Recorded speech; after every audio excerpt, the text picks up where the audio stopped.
Tuesday Track Watch, the Crows' main session as they steel themselves for the rebounds. But the Magpies keep ticking over with Bobby Hill present. The Queensland grudge gets the heightened stage of finals. A key protagonist and the ultimate antagonist join us. And Razor's report card on the Friday night furore. How did we get here with prohibited contacts? We talked about is step into it, embrace all of it. Get in the room and fix it. It's unedifying for a senior coach to do that. Err on the side of caution with the brain. Take the man off. They played the best footy I've ever seen at the start of the season. And if you'd said Brisbane lift the cup, I would have said, of course they do. It's the stuff that legends are made of. What is holding the ball? I don't think I could answer it clearly right now. I could do something wrong, and I need to go, and the board sacks me. The fans love it, and with no fans, no 360, right?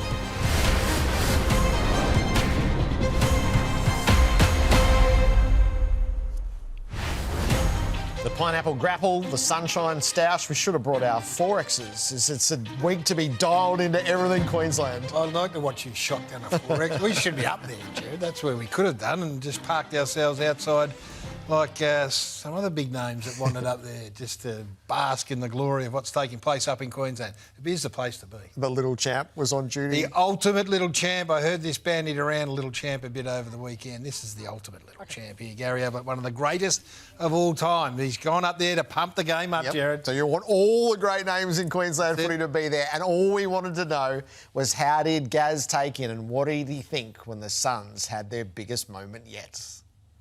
Really enjoyed it. I was very nervous. I actually turned the game off at three-quarter time. I couldn't watch the last quarter. So as I just said, I actually turned the game off at three-quarter time. He turned the game off at three-quarter time. Want you to go up and pump the game up? Yeah, I'll go. I'll fly up, no problem. I want you to give it a bit. Yeah, I'll give it a bit extra, don't you worry about that. What do you think of it? I was in bed, actually. Couldn't watch the last quarter on the plane, could you? Just run your eye over it and say you saw it. No, I was fast asleep. Didn't see any of that. God love him. All right, here's all we have lined up for you tonight. Ray Chamberlain, Dwayne Russell's here, and we're heading to Queensland. Dane Zorko and Ben King on either side of this Q clash in a final series. Then midweek tackle, Lauren Wood with Scott Gallen and Josh Barnes. There's so much happening in footy at the moment, especially for the teams who are out of business now, 12 of those. Tomorrow night, our favourite pairing, they make us smarter every week, Adam Simpson and John Longmire. Brad Scott is going to be here. There are pertinent questions to answer around Essendon at the moment. They want to set the record straight. Yes, and I reckon there'll be a whole heap of Essendon fans that'll be hanging off every word. And the new Grizzly, Jock Landale's going to join us. No, Dialed that's in the NBA. That's pretty cool. Action. Hope you're up to speed. We will. I better get Benj on the case. Hey, at this time of year, we just take a little peek into trainings where it's all magnified, isn't it? So the Crows are on Adelaide Oval tonight. It's significant, obviously, just to get themselves right for what's coming on Friday night, but especially for Josh Rochelle, who's been out of business he's missed 8 matches now. So round 17 was the last time he played, the left knee, the PCL, and the complex injury that he had there. He is ahead of schedule, but can he force himself into the side? The Crows are out of business in the SANFL, so all he's got is training to prove himself. And Isaac Rankin, now that there is the possibility, he is back on the track and reintegrated with the team. So Darren Burgess is the main man there from a strength and conditioning, none better in the business. And I suspect they'll play this young man. Without any great knowledge, just from afar. We saw Collingwood, bring back Mason Cox, not from injury, mind you, but took a risk with him. There's no tomorrow. I think they'll play him. He looks like a player that might thrive on this big stage. So it doesn't look like he's moving like a Rolls Royce, but it is training.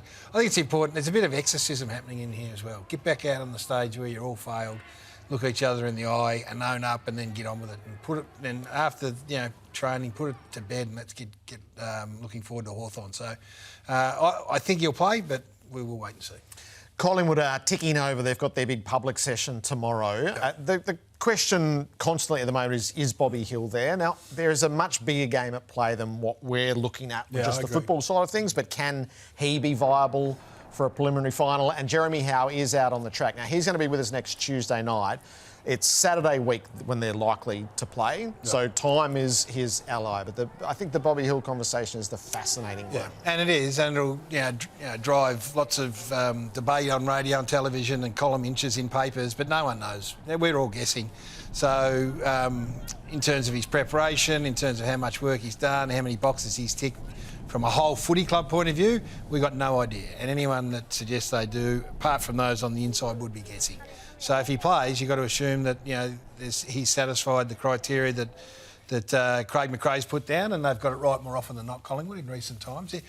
On pure form and history, he would be a beautiful addition into that team. There's no question about that. But aside from that, we know nothing. So we'll just wait and see. And he'd said, Bobby had asked him to give him a glimmer of hope. And the glimmer of hope is there. He was able to play that scratch match. Attendance is obviously compulsory from here. Yeah. And as you said, what we don't know is the standards in the locker room and whether he's actually been able to meet those or not, and whether it would be the right thing to do by those standards to bring him in a football side of things. So that's for them. Yeah, and who misses out is on the basis of a team that went over and did what they did last week. So, yep, that is one that we will speculate on for 2 weeks until such time as the team's announced. And if they get through there, we'll do it again. If he doesn't play, all the way up to the grand final. But again, over the Magpies, and they've got it right most times. A couple of the teams who are planning for the future. So Sam Draper confirmed to Essendon today that he is going to exercise his free agency. This has been a conversation that's been going for months now. The Brisbane Lions were the favourite throughout. Adelaide have made a move. He didn't tip his hand with the Bombers today.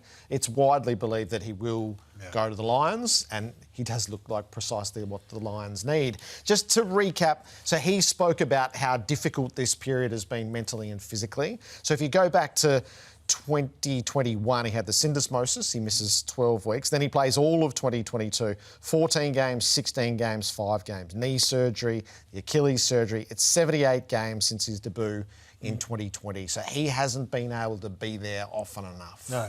And that's a familiar thread that's running right through the Essendon Footy Club, which will be interesting to speak to Brad about. He goes out and acknowledges his teammates, brothers, and all the stuff, the emotional stuff that we understand. But the bottom line is, he says, I'm walking out the door. You can say all this now, but I'm leaving you right now when you probably need me and some stability more than I'm leaving. Now, I don't begrudge him. That's the rules. Yeah, you can do that.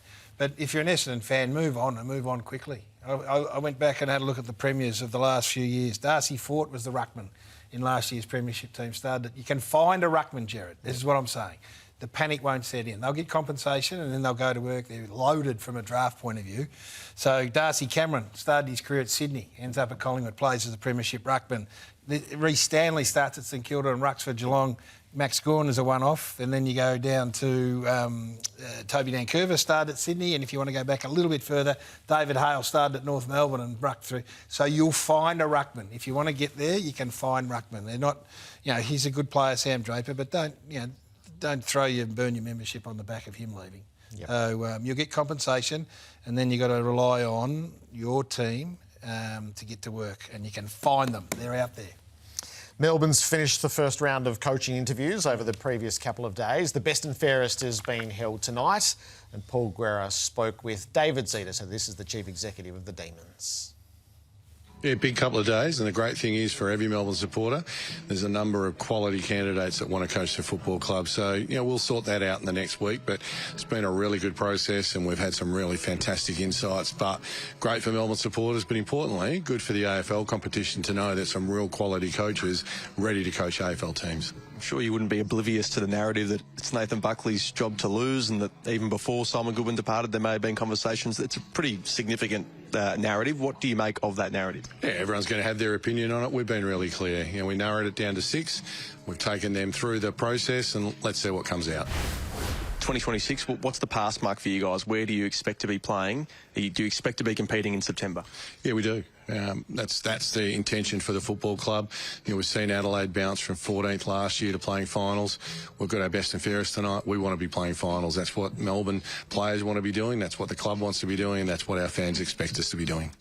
So that would have been a fascinating part of the discussions with prospective coaches. So the list of 6 had been publicised: Nathan Buckley, James Kelly, Stephen King, Daniel Giansiracusa and Brendan Lade. Hayden Skipworth didn't go through the process. He removed himself last week. Yeah, so I think there's an element of self-awareness about where you're at in the process. With Collingwood, who are red hot on him and love what he's doing, maybe they spoke to him and said, you know, there's time ahead, but there are things to be done there. I'm speculating, but there are strong candidates left, and it was a pretty intense process from all reports.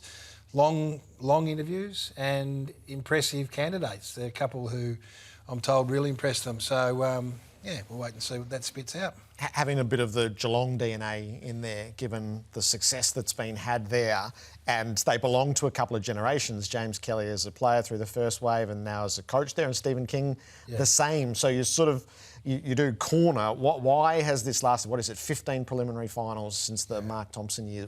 The why and the how in that would have been fascinating to discuss. Well, that's what you get when you go through a process, isn't it? It's one of the byproducts, is you get exposed to different environments and successful ones in this instance, those instances for sure. So, they're going to announce that prior to the preliminary final, so next week sometime. Yep. So into the final stages pretty quickly.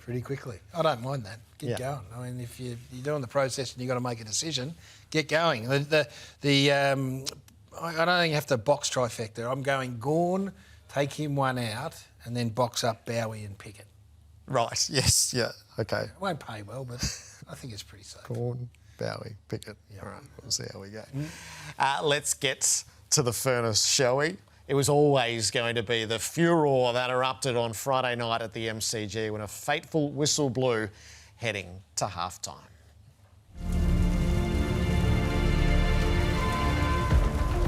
We'll go through them in a moment, but your first thoughts, Spucks? Disgraceful. I'm not a Cat supporter, but I was angry. That was ridiculous. It's a final. That is so soft. This is the original one, so that's soft as butter. And here's the second one, guys. Have a look at the players coming in, and that's pretty soft as well. To run the ball the length of the ground for this... That's just a nudge. As poor a decision as you'll see. It's just a nudge in the back that happens 1,000 times a game.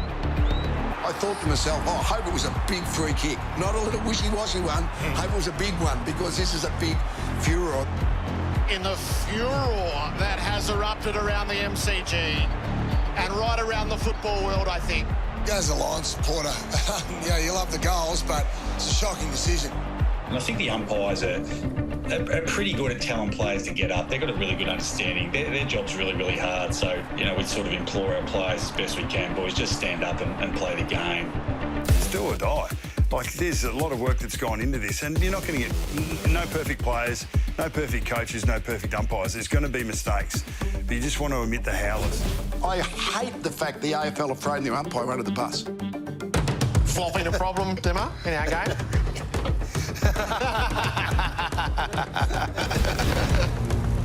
They dodged the bullet. That didn't affect the result. So this is a decent assignment for Razor's Edge. There's the narrow, but the broad is, I think, much more interesting than the singular incident. Ray Chamberlain, welcome. Gerard, Garry, how are we? Back over on the good side. Use the force. So nothing happens in a vacuum, and I feel like we have inched our way toward a flashpoint like this with the umpiring all season, from the way that it's set up, from the way that it's been executed, from the idea of justifying rather than perhaps asking the question of what does the game need. What's your overall view? We've talked all year about challenges that this umpiring group at senior level hold, in terms of the experience, the inexperience, new system. But with any group, Gerard and Garry, you'll be able to speak to this from Clubland, I'm sure, leadership and messaging needs to be really clear. And when you've got 42 people who've got to go out and align and be congruent in the manner in which they observe the game and then officiate the game, you can't have anyone leaving the room not on message. And throughout this year, we've just seen a spate of examples that leads me to believe that there's a problem or a disconnect with some of that. And that's the challenge that any group faces. What is it? What's the problem then? What is the problem that leads to that decision being made in a big final? So that one there at the end, that's a really interesting question. I suspect that is, and we've seen some examples over the last 3 or 4 rounds of footy, so just coming into finals, and then obviously this one, where we've seen, and we looked at one the other week, Gary, with Georgiades and Mac Andrew, and the umpire's communication was free kick, prohibited contact. I thought, oh, that's an aberration. It's one out of the box. But then we've subsequently seen an array of them, concluding with this one on Friday night. And so there's enough there for me to say this is not about an individual making an error, which we concede, and the AFL has conceded there's an error here. There's enough of them to say there's a messaging issue. And so I'd love to be able to prosecute. When did you bridge this? When did you talk about this? And what was the message? And why are we seeing inappropriate application on field like this? What should have happened there? That you tell Cam to stand up, right, and then you probably go over to Mark and go, do you really want to concede a goal here? Right. Is that what we're doing? So the umpire, you're saying from the... I'm trying to read. The messaging doesn't allow them to have that flexibility to be able to say, hey, as I think that's the perfect approach, and I think everyone in the footy world would accept that. But are you saying that they don't have that discretion to be able to do that, that they must call that? I've seen some senior fellows do it. I think of Brett Rosebery. I think of Simon Meredith. I've seen examples where they've had agency within themselves and they've just gone get up, and that's been fine. But I can't answer the question directly, Gary, because I haven't been in there for the last 5 weeks, and something has been said. There are too many examples for it to be just individual aberration. So lay it out, the prohibited contact for us, then we'll go through how we got here. There's a couple of buckets with prohibited contact. So it's anything to do that's outside the laws of the game with contact with an opponent. It can be holding, it can be high tackle, it can be in the back, and what have you. You're allowed to make contact with an opponent, obviously, and then force is a key part of it. But where prohibited contact comes in from a practical application is we don't want players picking players off, so where they wouldn't otherwise expect to be met. And we don't want players taking the law into their own hands and having a free hit. So an example might be any striking action with a closed fist, regardless of force, is to be paid as a free kick. The umpire has no discretion whatsoever. But then in the other areas, and we're talking about push in the back, we're talking about the other ones, it needs to reach a threshold of force to warrant intervention. And we'll see some examples of this evening. I think probably, Gerard, from my perspective, we're getting a little cute around our messaging, and what this is going to cause is a catalyst for increased levels of staging and flopping, and I think we can unpack some of these. Yep. So the risk is this weekend, if you're a forward in a tight game at a key moment and you get contacts, will I take my chances here? And down you go, and that doesn't help the players, it doesn't help the umpires, and it doesn't help the spectacle of the game. So how did we get here? You've picked 2 moments from late in the season. Yeah, so from my perspective, I was at the game at North Melbourne played Adelaide at Marvel Stadium, and I'm down on the interchange area. So I saw Rory Laird come onto the field, and his opponent is making his way towards the goal square, and Rory's going, he's going to outleg me. So if I block him and check his run, I can stop that from happening. Now, his opponent does not reasonably expect to be met. He's met forcefully, and it's dangerous. And so that's a perfect example of where a free kick would be warranted, yeah? So that's prohibited. That is absolutely prohibited contact. Pay that every time. Georgiades, they're very hard and to Andrew see. Is not. But the other two, the other example that we have there, which is the Georgiades and Mac Andrew, we've just got a couple of players he's just flopped to the ground once he's felt contact. There's nothing in that whatsoever. And we've tumbled in and awarded a free kick. Both players know what's going on. It's not forceful. It's within the realms of the next kicked and active play, so you're expecting a level of contact. We don't need intervention there. Are they panicking that much that they're going to get hauled over the coals if they don't call it? I love That's the only answer you can get out of that. So it's a terrific... It's a curiosity piece because I don't want to stamp it, but I agree with you. Is it to do with education messaging or is it assessment and appointment? And so this idea that you don't have the agency to actually just make a comment and go, I'm not interfering here with free kick, I'm going to handle it myself. And I feel as though that's been watered away over the years, Garry. I don't want to single the umpires out because it's not about individual umpires, but I would love to talk to that umpire and just ask him or her, whoever it is, what is going through your mind, because that is not football that we want in any way, shape or form our game to represent free kicks like that. And I suspect on review they will feel similarly, and which is why I'm saying what is the message? Great, which is what I've asked right from the start. What is the messaging that collectively has been delivered? And Garry, I'm really interested in your take. You talked about what football wants to see versus what it doesn't, and we're going to roll into some stuff that I think is only going to create more of this type of flopping behaviour if we, as a game, say it warrants free kick. And it's to do with forwards and defenders in the next act of play, so the ball's going to be coming in that direction. I'm really interested in your view there. So can we have Lohmann and Stewart followed by Voss and Powell? So these are both paid as free kicks, but you will say I don't think they require umpiring intervention. With the Laird one, his opponent has no idea that it's coming. He shouldn't reasonably. So that's just a weak act by Rory Laird. It was a great fella, and he'd be disappointed with that. Absolutely. No brainer. But I want to try and distinguish the difference between that and the two we're going to look at now. The two we're going to look at now, you have opponents who are engaging with one another, and Tom Stewart, now that's a forceful push. No one would argue with that, but Lohmann knows it's coming. He even if he doesn't look, if he's not eyeballing Tom Stewart, he knows it's coming. You go and watch Dane Rampy for 2 hours. That bloke is the busiest footballer in Australia. He spends his whole day getting his oppo in a position, because he's always undersized, putting him in a point on the field where he knows where he's going to defend. Now, this one here, Powell goes to wrap him up. He equally wants to hold Voss from tick-leading back at the ball, where he's got to try and defend him one-on-one, and he's outsized. Voss goes, off you go, and he's too strong. Now, they're both very forceful, and the way they are now, umpires will pay free kicks for those, and they are expected to. So, as the rules and the coaching stands now, that's expected. For me, I worry that when two players are engaging with one another and there's nothing high, there's no grab and throw on the ground, there's no pushing in the back, it's one-on-one, boom, I've executed better than you. I don't know whether we want to be paying free kicks for that, because what are we going to see for the next fortnight?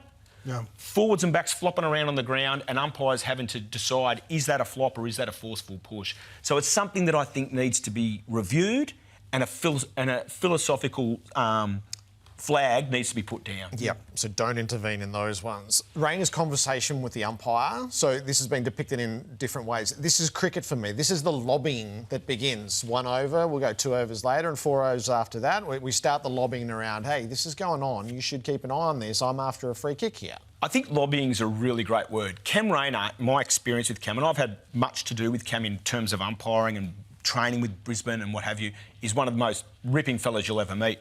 I don't think any of that would have been heated. We don't have the comms. So did you have a problem with that? And I don't mind the look of it, which some have said is unacceptable. They've got a player who's right in the space of an umpire. So when you visually look at it and he does get that close, I can understand that could be a reflection that someone has. My knowledge of Cam and my knowledge of the umpire, they're both very personable people, and I suspect that was just, hey, can you keep an eye on him? He does not let go of me for an hour.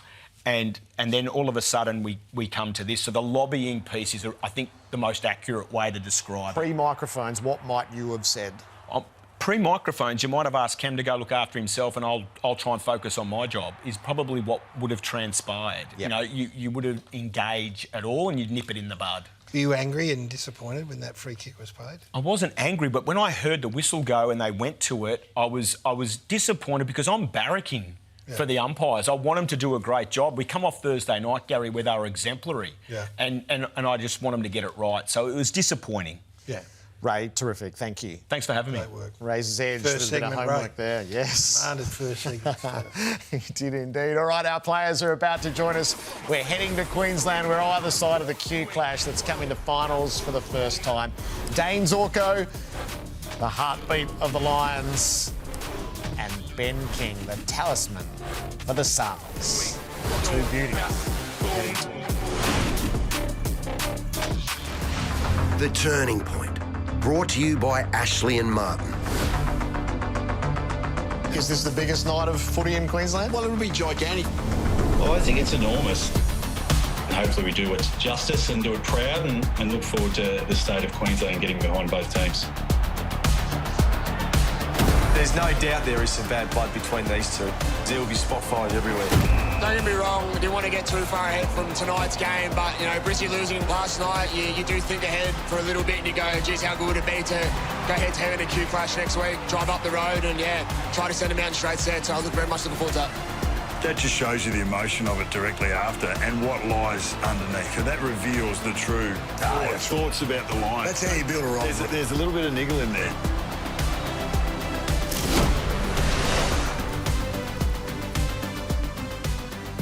You want your rivalries to be authentic, and this is the battle for supremacy in Queensland. Saturday night's semi-final as the Lions and the Suns meet. Two of the key figures in it are with us on Players Night. Ben King, it's great to have you on 360. Ben, welcome. Cheers, guys. Thanks for having me. And Dane Zorko, an old friend of ours. Welcome back, Dane. Hello, man. Good to be on. Now, this is an authentic rivalry, and in no small part because of you, isn't it? Yeah, just watching those highlights there. I can tell you right now, it's not me versus Took out there. It's Brisbane versus the Gold Coast Suns. And, yeah, obviously we've had the spotlight there for a few years, but I think if you've had a look at our past 9 or 10 games against each other, we haven't gone near each other. So, yeah, look, what an unbelievable opportunity. How good for Queensland football to have this game in Queensland, two teams fighting it out deep into the end of the year. I think it's absolutely incredible. So, Ben, you would have sat back and watched a lot of footy from your younger years, watched a lot of finals footy here, and then you've gone up and become such a big part of it. Your first taste of finals footy, was it everything you thought it might be and the dream result? Yeah, it was surreal, to be honest. The atmosphere over there was incredible, and yeah, to finish the game the way we did, yeah, it had all the emotions there in that last 5 minutes. But yeah, as you said, that's why you play footy, to play in September, and it's something we've been working towards for a long time. So it's special to be here. We talk about it a lot, and Dane's lived it and played, plenty of big games, and he's a premiership player. What was the one thing that you walked away from that when you sat on the plane on the way home and you're talking amongst yourself and said, "Oh, I get it now. I understand when people say, hey, there's home and away footy and there's finals footy." I suppose the pressure of the game, it was such a high pressure contest, scrappy sort of game, and yeah, you couldn't really hear yourself think, particularly for that last 10 minutes. So yeah, really proud of the lads, and yeah, a really special experience that hopefully will hold us in good stead. And what was the adrenaline charge like at the end for you when you emerged victorious? Yeah, it was special. Yeah, it was unbelievable, and just the way it all finished with Dave kicking that crucial point. Yeah, it was a fairy tale, to be honest. And yeah, for the moments like that, that's why you play footy. So to be able to run up to your teammates and hug them after a win like that was, yeah, it was awesome. And does it feel like it's been embraced? You're back home now, and the reality of your opponent is looming large. Does it feel like the city of the Gold Coast is right behind it? Yeah, definitely. I think the community is right behind us, and yeah, I've certainly felt in my 6 or 7 years up on the Gold Coast how much footy's grown, and the support for it as well. So now hopefully we're giving the community a team that they can really get behind and support towards the end of the year. So yeah, that's the plan. I'm wondering, Zork, as you look at all this, does it take you back to a time when you arrived at the Brisbane Footy Club, it was a struggle and it was a battle. You had to fight hard for your space in the paper. You had to fight hard for your relevancy. But there was a moment when you became relevant and you become that big football club. You're watching this with a little sense of deja vu of what you boys went through? Yeah, absolutely, Gaz. It certainly brings back memories. I mean, we made the finals really out of nowhere in 2019. Unfortunately, we weren't able to win one. We came back again in 2020 and were able to get our first finals win, which was, the scenes are very similar to what you just saw then in the Gold Coast rooms. We were so excited by it for a club that, has tried to play in finals for, I think it was upwards of 10 years previously, and then to finally get there and to win one, it was an incredible moment. So, yeah, there is plenty of similarities in both the teams and their journeys over the past few years. So you know the footy landscape, you know the Aussie rules landscape so well in Queensland, Dane. How big a moment for the code is Saturday night in your eyes? Yeah, definitely. I think Dimmer said it earlier in the week. It's probably the biggest game in Queensland football, I think. Yeah, it's huge. I mean, no doubt what Ben just said then, the Gold Coast community is getting behind them. It's getting spoken about on all our media outlets up here, which is not normally the way it goes. It's normally the Broncos heavy dominant up here. But, yeah, there's been a lot more about the Q Clash again this weekend. And obviously it being a final, it's added tenfold to that. You would have sat back and had a look at it, I'm sure. You reviewed it. What went wrong in your eyes? So you get a great view of it from where you are and the role that you play. What do you think you just didn't get right as a group? Yeah, I don't want to take anything away from Geelong. I thought their pressure and their ability to execute their game plan was second to none and never really gave us an opportunity to get ourselves up and running. There were moments where we looked, back to somewhat of our best football, but they didn't allow us to do that for long enough. And if I look back on it, just from a fundamental point of view, just being clean over the ball, you need to do that in finals because it gets taken away from you so quickly or you lose territory. And coming into these big games, the more the ball can live in your forward half and apply that pressure, you give yourself every single chance. And unfortunately for us, we just weren't able to do that. So we've had a really good look at it. We looked at it again yesterday afternoon, quick review of it again this morning, just to go over a few things. And we feel like we're going to hopefully put together a better performance than what we're able to on Friday night. This is what the double chance is for. Chris Fagan is an incredibly positive person. What's his demeanour with you? How's he set the tone for you for the week? Yeah, well, we can't get the result back, so there's no point crying over spilt milk. We need to move on. We're coming up against a team that's red hot, full of confidence at the moment, and what they've got is a lot of young, exuberant players that bring a lot of energy. So, we can't be sitting down worrying about what happened last week. We need to move on quickly, understand that we can play a lot better football than that. I think every time that we've had a defeat like we did on the weekend, we've been able to bounce back and been able to compete really hard the following week. So we're certainly going to be looking for a response like that come Saturday night or the season's over. So I think we're fully aware of what we need to do. But talking about it and executing are two different things. Yeah, some proud players in that group of yours that will be looking forward to Saturday night, I think. Benny, just on your own form, congratulations. You've had an outstanding year. You sit second on a Coleman medal. That doesn't come along easy. Where have you rated it? It's been a really enjoyable year, to be honest. I think the strides we've made as a team has made it a great forward line to be a part of. And we've got a great crew up there. And, I feel like when one of us isn't firing, the others step up. So, it's a pleasure to play alongside those guys in the forward line. And then, our defenders and our midfield have done a terrific job as well. So the ball's been coming in often and often pretty hot. So it's been good. So just watching you play, it looks like that. It looks like you don't feel the pressure that you have to kick 5, 6 or 7 for your side to win. So you've had a night where you had good looks, you kicked 3 points, which is normally your strong suit, but it is with the likes of Long and others in that forward group, it's taken some heat off you.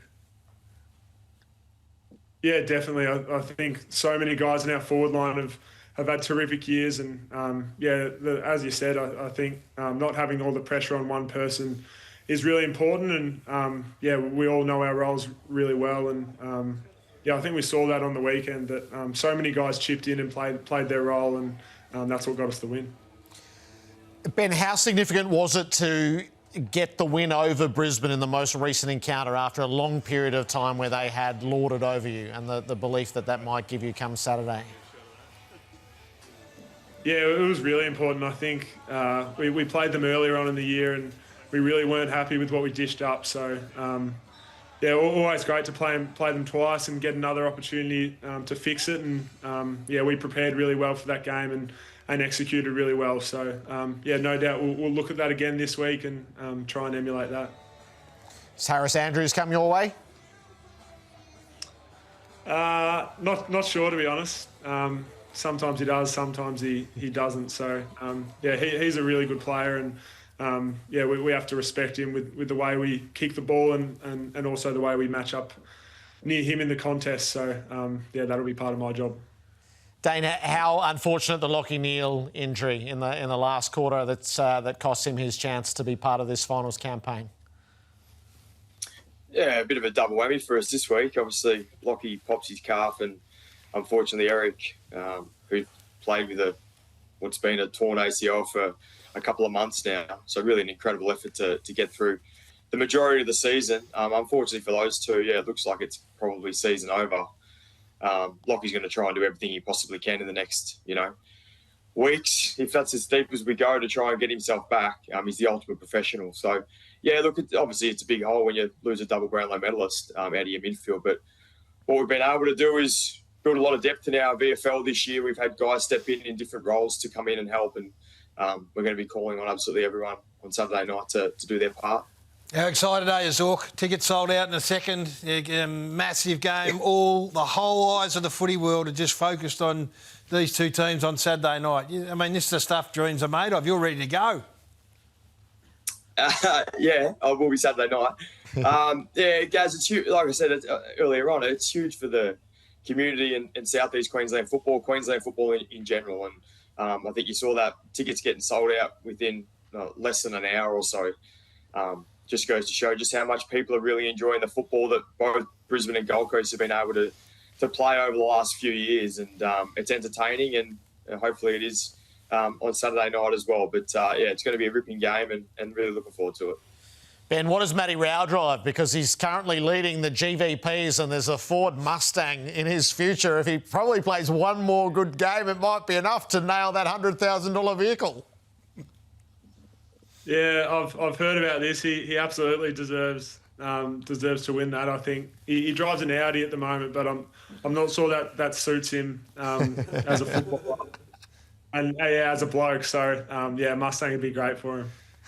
Good on you. He's much more of a Mustang head than an Audi head. You could see him in it, absolutely, couldn't you? Ben, it's great to have you with us. Yeah, good luck. mate. We'll see you on Saturday night.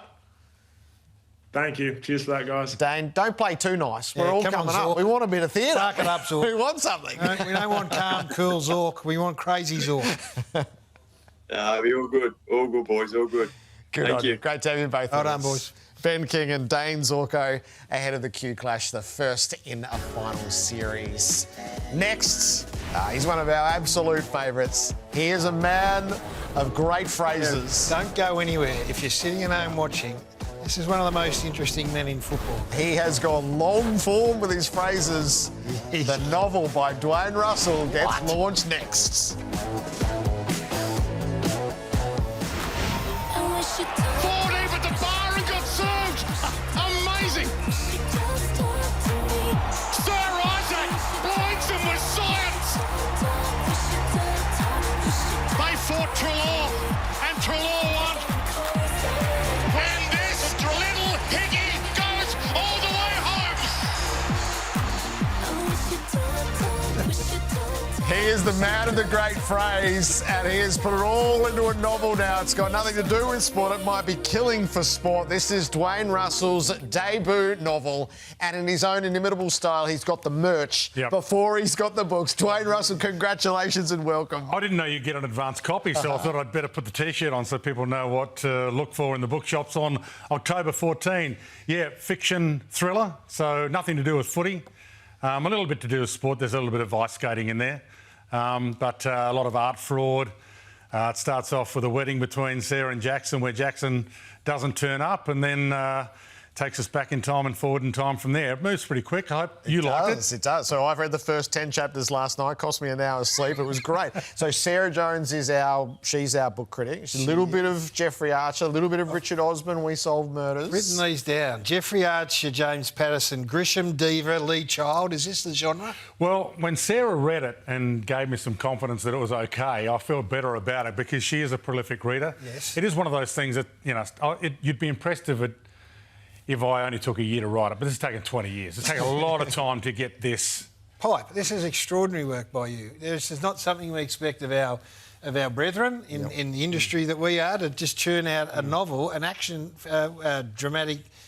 Give us, what made you think of it? So I've always been good at writing. I was good in year 12 and year 11. It got me through school. I was good at sport, but I was also good at English. So I had that encouragement from my English teachers to write back then. I applied straight out of year 12 to be a trainee journalist at the Adelaide Advertiser. I didn't get accepted.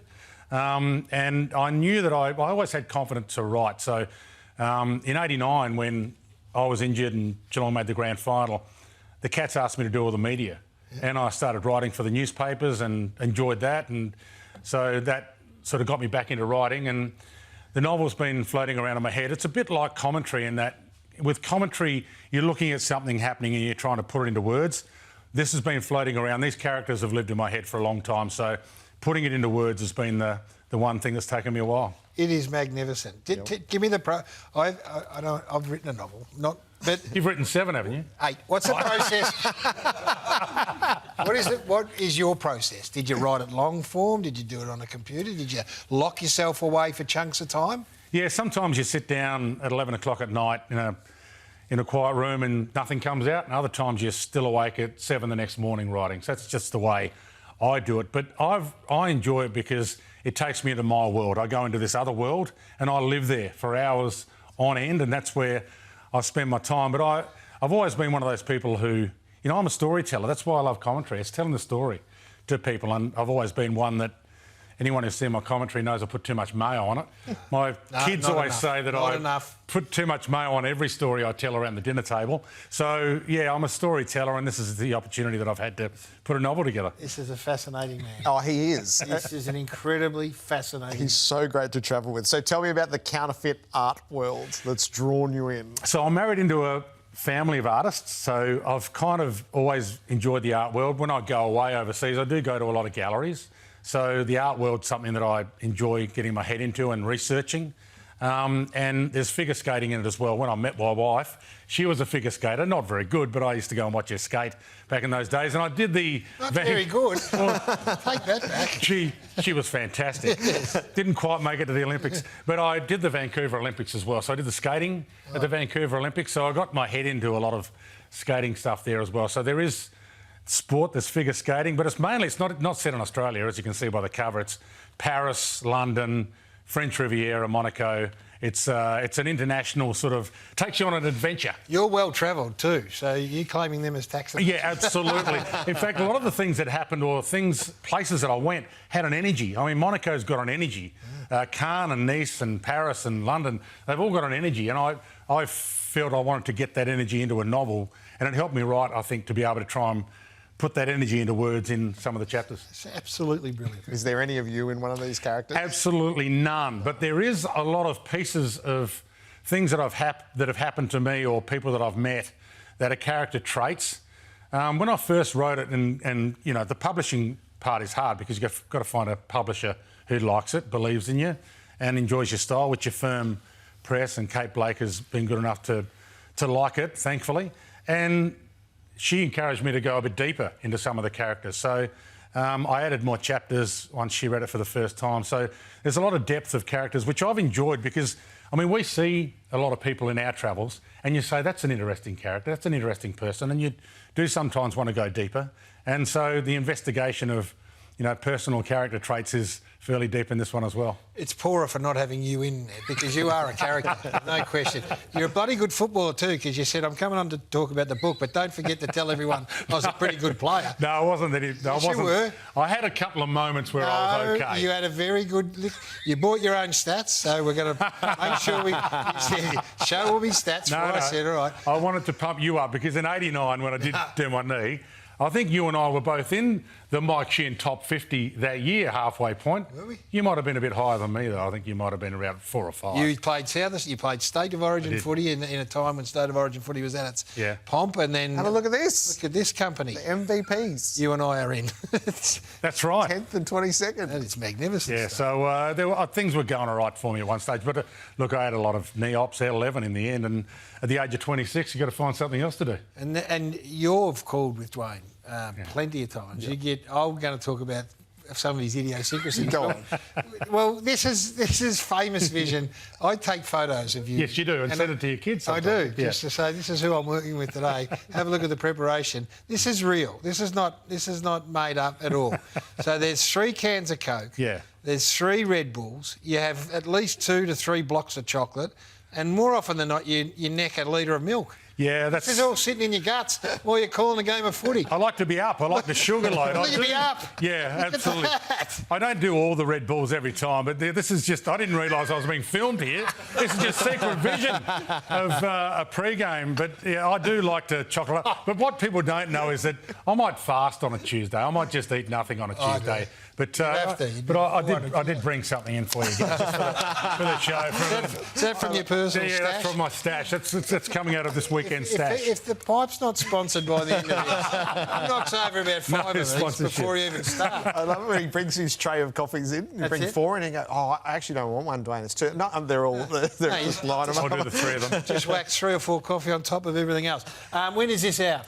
When can we get a hold of this? October 14. So it'll be in bookshops on October 14. But you can pre-order now. So through your local bookshop. If you actually Google Killing for Sport, you'll find the avenues to pre-order through your local bookshop. But it'll be in the bookshops by October 14, and there hopefully won't be a bookshop in Australia that doesn't stock it. You're a legend, mate. So great. You are a legend. So my writing question to you, you've got the hook at the end of every chapter. You know, it's time to go to bed. No, I've got to keep going. Yes.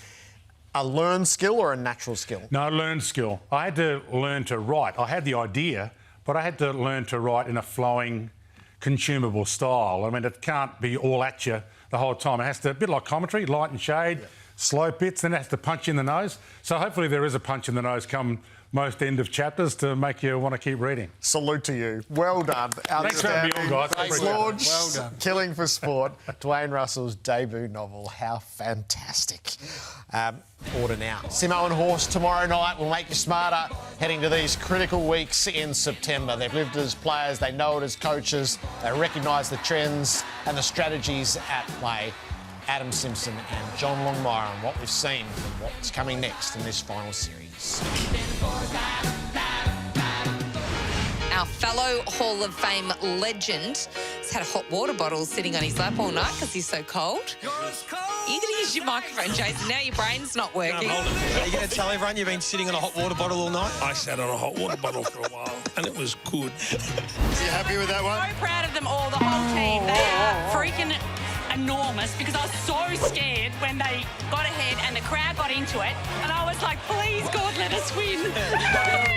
I've got an alternate view, but I can understand it doesn't surprise me. I mean, mine's backed up by data. Yours is emotion and a tin hat, so I don't know, we can figure it out at another time, I guess. Fremantle played so well too. It was such a ripper game, but oh my God, I would have died if we hadn't won. Listen, have you bought your dollar membership yet, Garry, or not? My word, I have. I've got many of them. I'll make sure they check that database. There's a rumour going around you're a tight ass, so we'll have to make sure. John Ralph will be the most unpopular man in Australia right now. I think both. What do you mean right now? You know what has to happen? Win again, Dimmer. We'll have you back next Monday. Oh, really? Oh, sorry, I meant to say that. Congratulations on being the Jock McHale Medal presenter. You know I'm the bridesmaid. You know I was the second phone call. I did get a phone call, Gaz. Hey, look at her. She's crying. She's crying. That's how much it means. Noah and... Why are you crying? Happy because I'm so freaking excited. And we've got Q Clash next week. Whoa. That's on billboards. That's all they need. Exactly. Never mind the Zork and Took. What we want long term is Louise Rao and Julie McCreary. Cage match. Yeah, well, they could be, if the Suns win their way through, they are the out-the-front promoters for the preliminary final. That's the first time I've seen that. That's fantastic. She was in such great form. Getting down the rooms is just the key to everything. Yeah, that's where all the good stuff happens down there. All right, see you tomorrow night. We'll have Brad Scott with us. What do you want to hear from Brad? Well, he'll be forthcoming, and I want you to go and study Jock Landale. Jock Landale. We'll have some NBA action for you. All right, let's head to the midweek tackle with Lauren Wood.